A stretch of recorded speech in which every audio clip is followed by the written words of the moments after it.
오빠, 걱정 마. 시어머니 도장만 빼오면 200억은 바로 빠져나와. 며느리와 그 남자가 속삭였습니다. 그 말 제가 바로 옆에서 듣고 있었습니다. 정혜수는 호텔 복도 벽에 등을 기댄 채 숨을 죽이고 서 있었습니다. 며느리 서유리의 목소리가 벽 너머에서 들려왔어요. 웃음 섞인 목소리였지만 그 내용은 혜순의 심장을 얼어붙게 만들었지요. 오늘은 아들이 올해의 젊은 기업 인상을 받는 날이었습니다. 혜순은 남편이 생전에 좋아하던 연두빛 한복을 입고 새벽부터 준비해서 이곳에 왔어요. 하지만 맨 뒷자리 구석에 앉혀졌고 며느리에게 사진에 찍히지 말라는 말을 들었습니다. 그리고 지금 복도에서 우연히 들은 이 대화. 200억, 요양병원, 위조 도장. 혜수는 떨리는 손으로 낡은 버튼폰을 꺼내 단축번호 1번을 눌렀습니다. 상호 씨, 오늘 당장 감사팀 오지은 씨하고 나 좀 보자. 아무한테도 말하지 말고. 30년 넘게 지켜온 회사가 무너지고 있었습니다. 하지만 혜수는 이제 더 이상 가만히 있지 않기로 했어요. 조용히 그러나 단호하게. 구석으로 밀려난 어머니가 이제 움직이기 시작했습니다. 정혜수는 새벽 4시에 눈을 떴습니다. 이 시간이면 원래 공장 야간조 직원들 출근 시간이었지요. 30년 넘게 새벽잠이 없어진 몸은 은퇴한 지 5년이 지난 지금도 여전히 같은 시간에 눈을 뜹니다. 머리맡에는 연두빛 한복이 가지런히 걸려 있었어요. 남편이 생전에 혜순이한테 저 색이 제일 잘 어울려라며 웃던 모습이 떠올랐습니다. 세탁소에서 찾아온 지 사흘째 한 번도 꺼내 입지 못한 옷이었지요. 오늘은 특별한 날이었습니다. 아들 민재호가 올해의 젊은 기업 인상을 받는 날이었으니까요. 혜수는 구두를 닫고 바늘로 옷에 뜯어진 실밥을 한 땀씩 꿰맸습니다. 나이 들수록 남들 앞에서 자식에게 누를 끼치면 안 된다고 생각했어요. 거울 앞에 서서 머리를 빗고 얼굴에 연지를 살짝 바르고 옷깃을 여러 번 만져보았습니다. 그렇게 준비를 마치고 시내버스를 2번 갈아타고 도착한 곳은 강남의 한 특급 호텔이었습니다. 호텔 연회장에 들어섰을 때 조명은 화려했고 사람들은 빼입은 정장과 드레스를 입고 웃고 떠들고 있었어요. 혜수는 문 앞에서 잠시 주춤했습니다. 자신의 연두빛 한복이 갑자기 너무 수수하게 느껴졌지요. 안내 직원은 혜순의 초대장을 힐끗 보더니 말했습니다. 아, 가족분이시구나. 어머니, 여기 앉으시면 됩니다. 맨 뒷자리 구석이었어요. 기둥에 가려서 무대도 제대로 보이지 않는 자리였습니다.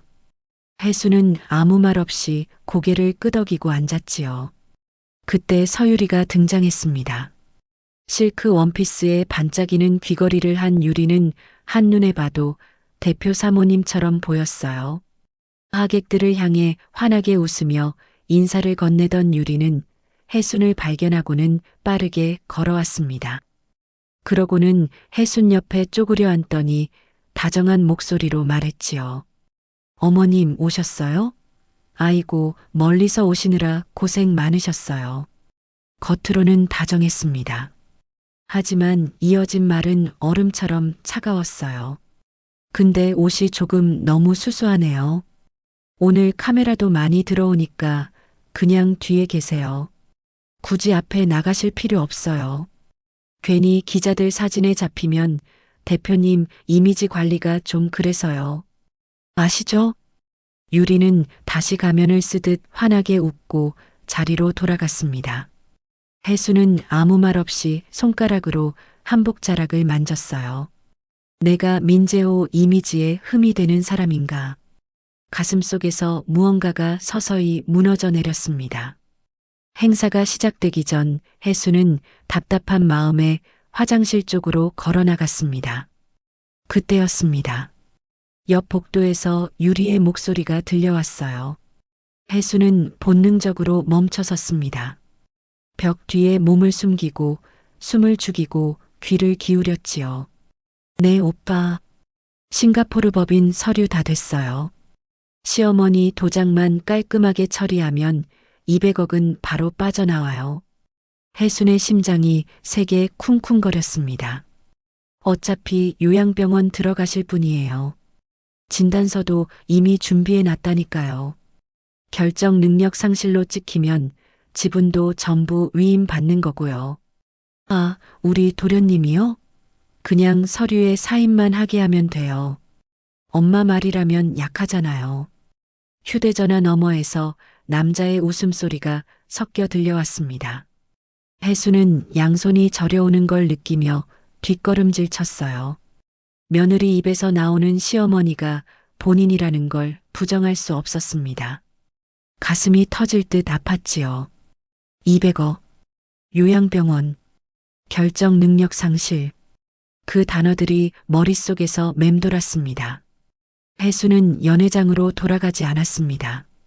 조용히 호텔 로비를 빠져나와 버스 정류장으로 향했어요. 손에 쥔 낡은 버튼폰을 꺼내 단축번호 1번을 눌렀습니다. 신호음이 2번 울리더니 낮은 목소리가 흘러나왔지요. 네, 회장님.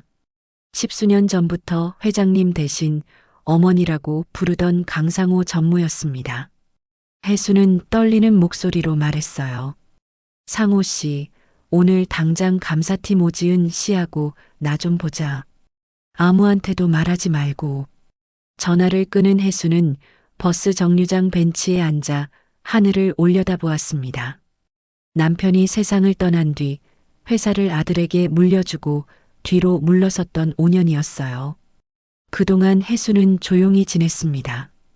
손자 돌보고 반찬 만들어 보내고 명절 때 인사만 받는 할머니로 살았지요.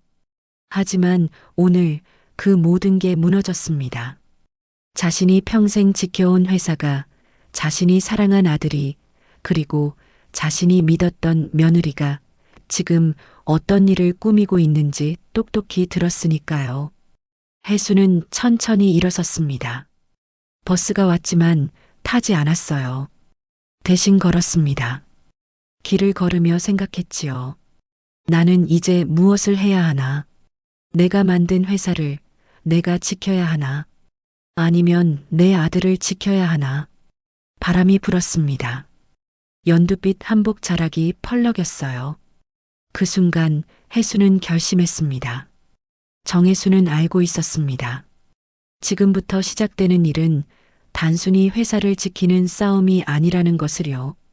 자신이 낳고 키운 아들과 자신이 평생 바친 회사와 그리고 자신의 노년과 존엄 사이에서 무엇을 선택해야 하는지 결정해야 하는 싸움이었습니다.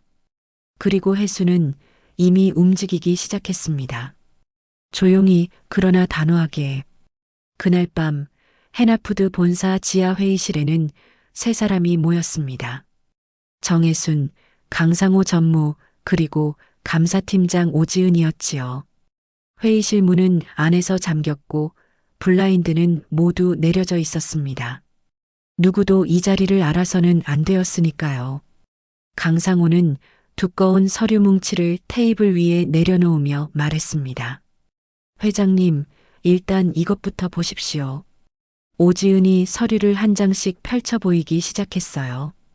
손가락으로 금액들을 짚어 내려가면서 조용히 설명했습니다.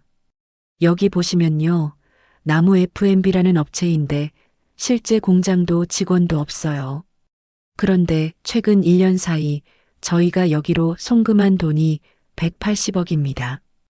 혜순의 얼굴이 굳어졌습니다. 서류에는 정혜순 도장이 또렷이 찍혀 있었지요. 계약서, 송금 결제서, 거래 명세서 모든 곳에 자신의 이름이 있었습니다. 하지만 혜수는 그 서류들을 한 번도 본 적이 없었어요. 혜수는 서류를 가만히 들여다보다가 입을 열었습니다. 제가 쓰는 도장 인주색이랑 다르네요. 오지은이 고개를 끄덕였습니다. 맞습니다.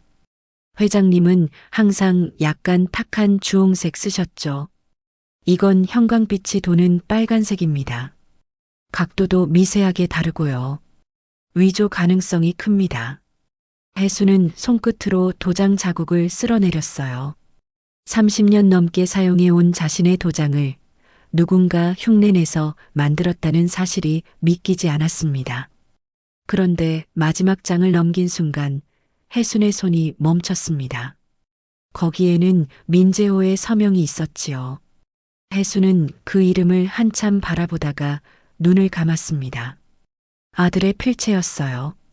갈겨 쓴 듯하지만 분명히 재호의 손글씨였습니다. 혜순은 떨리는 목소리로 물었지요. 우리 재호가 어디까지 알고 있었을까요? 오지은은 조심스럽게 말을 이었습니다. 회장님, 내부에 이미 서유리 라인이 많이 자리 잡고 있습니다. 정식 감사는 힘들어요.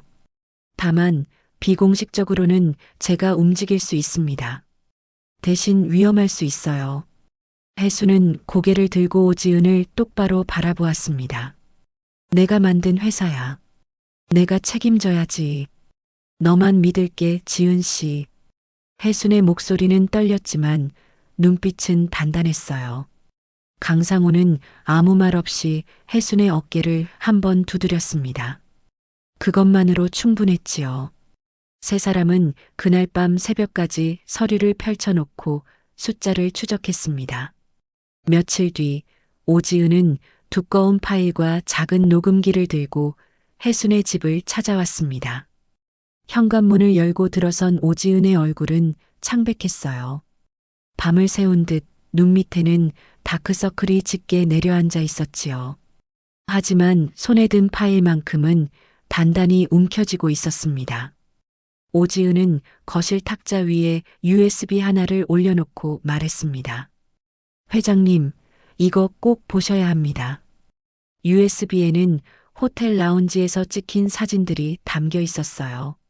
서유리가 낯선 남자와 마주 앉아 웃고 있는 사진, 서류를 주고받는 사진, 그리고 두 사람이 손을 잡고 있는 사진까지 있었습니다. 혜수는 표정 하나 바꾸지 않고 사진을 넘겼지요. 그리고 녹음 파일이 재생되었습니다. 유리의 목소리가 스피커를 통해 흘러나왔어요.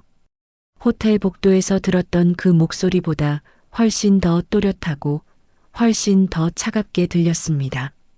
진단서는 이미 준비했다니까. 치매 초기 증상으로 찍으면 법적으로 결정 능력 상실 인정받는 거야. 그러면 시어머니 지분 65%는 자동으로 대표한테 위임되고 우리가 원하는 대로 움직일 수 있어. 요양병원은 어디로 정했어? 경기도 외곽에 하나 알아봤어. 면회도 한 달에 한 번만 허용되는 곳이야. 완벽하지? 녹음이 끝나자 혜수는 조용히 USB를 빼서 손에 쥐었습니다. 오지은이 물었어요. 지금 어떻게 해야 할지 물었지요. 혜수는 창밖을 바라보며 대답했습니다. 지은 씨, 나 이제 뭘 해야 할지 알 것 같아요. 그날 밤 혜수는 남편 사진 앞에 앉았습니다. 30년 전 둘이서 손수레 하나로 시작했던 김치 장사 이야기가 떠올랐어요. 비가 오나 눈이 오나 새벽 시장에 나가 배추를 씻고 젓갈을 버무리고 손님들에게 웃으며 인사했던 날들이었지요. 그렇게 모은 돈으로 작은 공장을 차렸고 직원 3명으로 시작했던 해나푸드는 어느새 직원 300명의 중견기업이 되었습니다. 남편이 세상을 떠난 뒤 혜수는 혼자 회사를 이끌었어요. 밤낮으로 일했고 은행 대출을 받으러 다니며 머리를 숙였고 직원들 월급 주려고 본가까지 담보로 잡았던 적도 있었지요. 그런데 지금 그 모든 것이 누군가의 계획 속에서 사라지려 하고 있었습니다. 혜수는 남편 사진을 쓰다듬으며 속삭였습니다. 여보, 나도 이젠 가만 안 있을게요. 우리 애가 뭘 잘못했는지도 어디까지 책임져야 하는지도 내가 직접 보겠어요. 사진 속 남편은 여전히 웃고 있었습니다. 정혜수는 결심했습니다. 이 싸움이 쉽지 않을 거라는 것도 아들과 며느리를 적으로 돌려야 할 수도 있다는 것도 알고 있었지요. 하지만 혜순에게는 두려움보다 더 큰 것이 있었습니다. 자신이 평생 지켜온 것들을 그냥 빼앗기고 싶지 않다는 마음이었어요. 그리고 무엇보다 자신의 아들이 어떤 사람인지 제대로 알고 싶었습니다. 과연 민재호는 이 모든 걸 알고 있었을까요? 아니면 그 역시 누군가의 손에 놀아나고 있는 걸까요? 혜수는 서류를 가방에 넣고 녹음기를 주머니에 챙겼습니다. 그리고 조용히 현관문을 나섰지요. 이제 진짜 싸움이 시작됩니다. 임시 주주총회 날이 밝았습니다. 해나푸드 본사 로비는 주주들과 임원들, 그리고 기자들로 붐볐어요. 모두가 서유리 이사님의 대규모 투자 발표를 기대하는 표정이었지요. 복도에서는 유리가 직원들과 악수를 나누며 환하게 웃고 있었습니다. 회의장 안은 이미 사람들로 가득 차 있었어요. 단상 위에는 민재호가 앉아 있었고 그 옆에는 유리가 자리를 잡았습니다. 유리는 서류를 정리하며 주변 사람들과 작은 대화를 나누고 있었지요. 회의가 시작되기 5분 전이었습니다. 그때 회의장 문이 천천히 열렸어요. 검은 정장에 오래된 회장 배지를 단 노년 여성이 걸어 들어왔습니다. 그 발소리 하나에 웅성거림이 멈췄지요. 사람들은 고개를 돌렸고 누군가는 숨을 멈췄습니다. 정혜순이었어요. 단상 위에 앉아있던 민재호가 자리에서 벌떡 일어났습니다. 유리의 얼굴은 순식간에 하얗게 굳어졌지요. 혜수는 천천히, 아주 천천히 단상 쪽으로 걸어갔습니다. 그 뒤로 강상호 전무와 오지은 팀장이 따라 들어왔어요. 오지은의 손에는 두꺼운 파일이 들려 있었습니다. 사회자가 어색한 웃음을 지으며 말을 꺼냈습니다. 그러면 지금부터 임시 주주총회를 시작하겠다고 오늘 안건은 신규 투자 승인건이라고 말하려던 순간이었지요. 혜순이 조용히 손을 들었습니다. 사회자는 말을 멈췄어요. 회의장은 숨소리조차 들릴 듯 조용해졌습니다. 마이크가 혜순의 앞에 놓였지요. 혜순은 천천히 입을 열었습니다. 나는 정혜순입니다. 해나푸드 지분 65%를 가진 이 회사의 창업자이자 최대 주주입니다. 뒤쪽에서 강상호 전무가 방송실을 향해 신호를 보냈어요. 스크린에 무언가가 떴습니다. 나무 F&B의 사업자 등록증이었지요. 이어서 공장 사진이 나타났습니다. 하지만 공장은 없었어요. 텅 빈 들판만 있었습니다. 그 다음엔 사무실 주소가 나왔는데 거기엔 폐업한 편의점만 덩그러니 서 있었지요. 마지막으로 은행 거래 내역이 빼곡하게 적힌 화면이 등장했습니다. 혜수는 스크린을 가리키며 말했습니다. 여기 보이는 회사는 존재하지 않는 회사입니다. 그런데 우리 회사 돈이 180억이나 빠져나갔습니다. 위조된 제 도장과 제 아들 서명과 함께요. 회의장 곳곳에서 탄식이 터졌어요. 누군가는 고개를 저었고 누군가는 서류를 뒤적이기 시작했습니다. 유리는 자리에서 벌떡 일어나려 했지만 옆에 있던 강상호가 조용히 손을 뻗어 막았지요. 오지은이 다른 마이크를 잡았습니다. 그리고 녹음 파일 하나를 들려드리겠습니다. 스피커에서 유리의 웃음 섞인 목소리가 흘러나왔어요. 걱정 마, 오빠. 시어머니는 이제 기억도 잘 못하셔. 진단서만 제대로 만들어두면 요양병원에 계시느라 바빠서 회사는 신경도 못 쓰실걸? 도장만 우리가 관리하면 되는 거지. 회의장은 술렁이기 시작했습니다.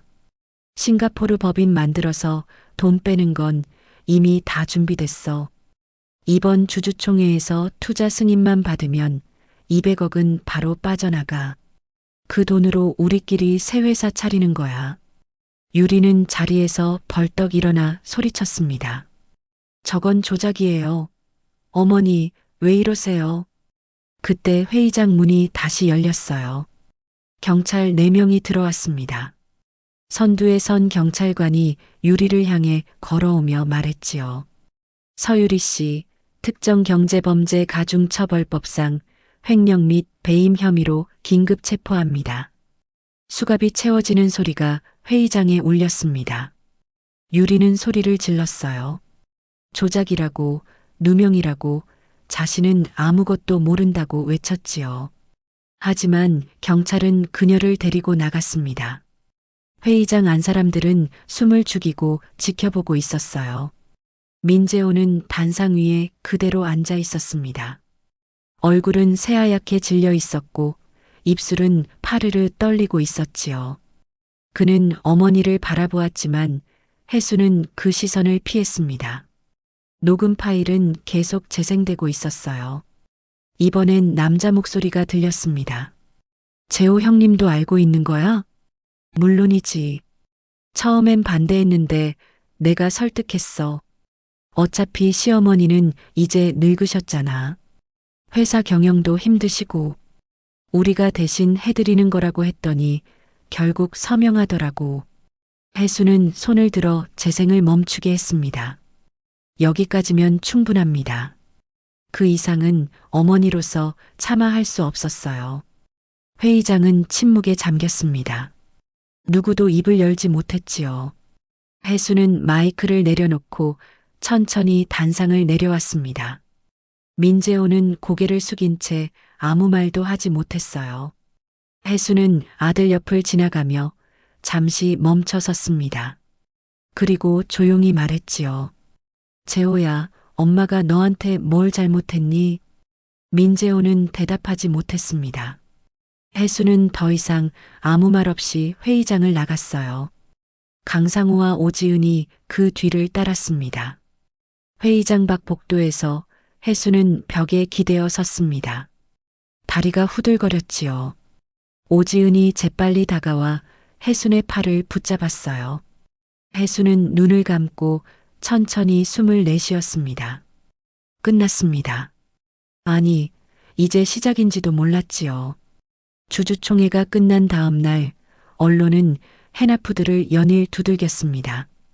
포털 사이트 메인 화면에는 중견기업 횡령 스캔들 제목이 떴고 경제뉴스에서는 창업주 며느리 200억 빼돌려 자막이 흘러나왔지요.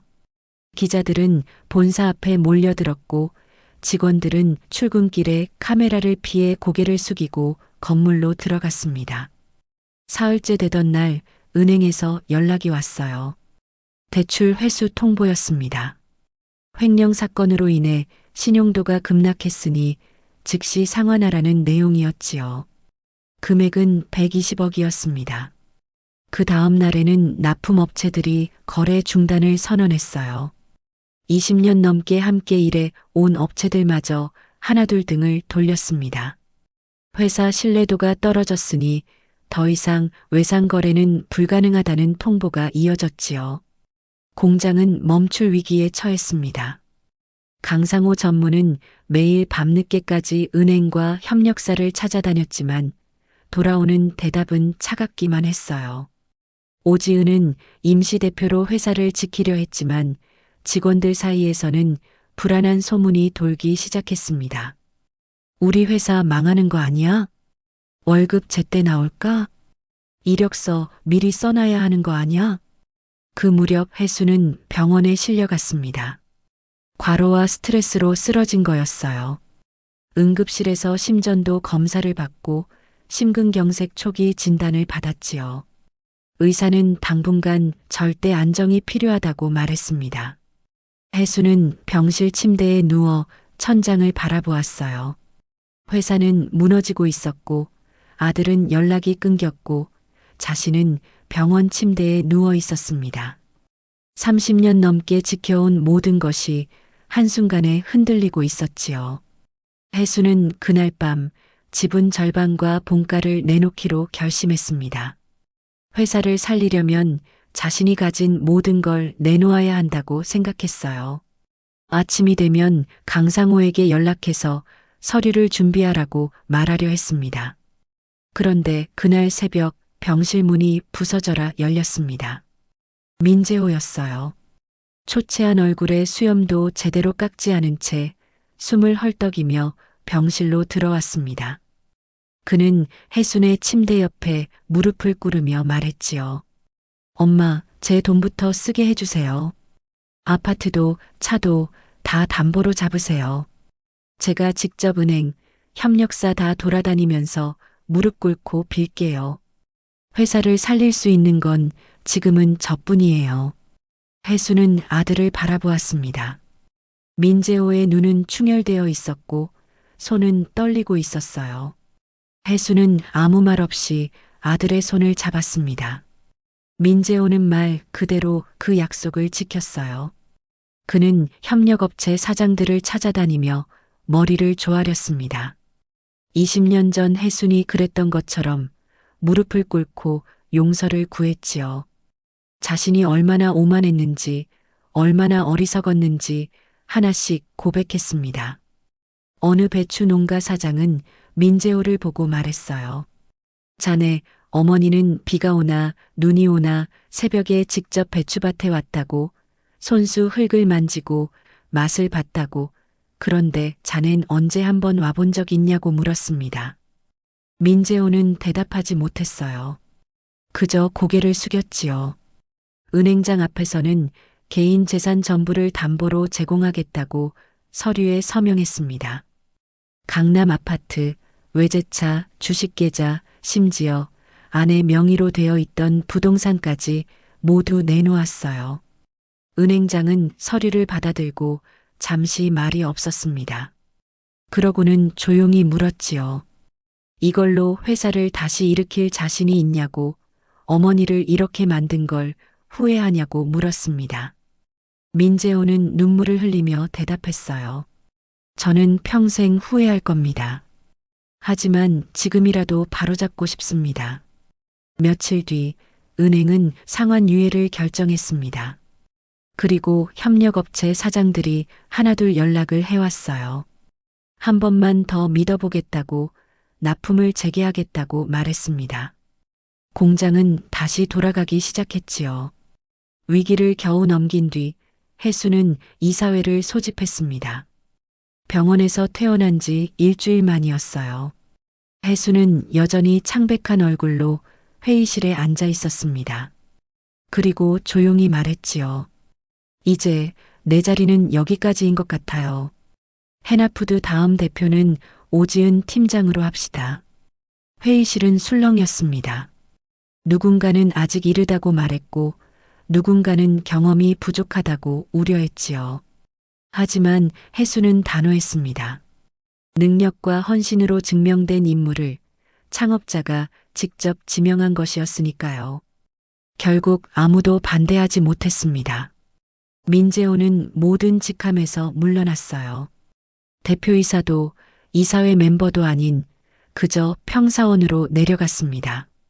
그는 사회공헌팀으로 배치되었고 이름 없는 팀장으로 일하기 시작했지요. 배송 상자를 나르고 노인 복지관에서 식사를 나르고 무료 급식소에서 설거지를 했습니다. 처음엔 어색했어요. 손에 물집이 잡혔고 허리가 아팠고 밤이면 온몸이 쑤셨습니다. 하지만 민재호는 멈추지 않았어요. 그는 매일 아침 가장 먼저 출근했고 가장 늦게 퇴근했습니다. 어르신들은 그를 보고 저 청년 참 부지런하네 하며 웃었지요. 민재호는 그 말을 들으며 처음으로 자신이 무언가를 제대로 하고 있다는 걸 느꼈습니다. 몇 년이 흘렀습니다. 해나푸드는 오지은의 손에서 조금씩 안정을 되찾아갔어요. 횡령 사건의 상처는 여전히 남아 있었지만 직원들은 다시 일터로 돌아왔고 협력업체들은 거래를 재개했습니다. 공장에서는 다시 김치 냄새가 퍼져나갔지요. 민재호는 여전히 사회공헌팀에서 일하고 있었어요. 주말이면 복지관에서 어르신들 식사를 나르고 평일에는 무료 급식소에서 설거지를 했습니다. 처음엔 어색했던 손놀림도 이제는 익숙해졌지요. 어르신들은 그를 보고 재호야 하며 이름을 불렀고 민재호는 그 소리가 좋았습니다. 그리고 정혜수는 고향으로 돌아갔어요. 혜순이 돌아간 곳은 30년 전 남편과 함께 손수레 하나로 김치를 팔던 그 시장 입구였습니다. 작은 가게를 하나 얻었어요. 평수로 따지면 10평도 안 되는 작은 공간이었지요.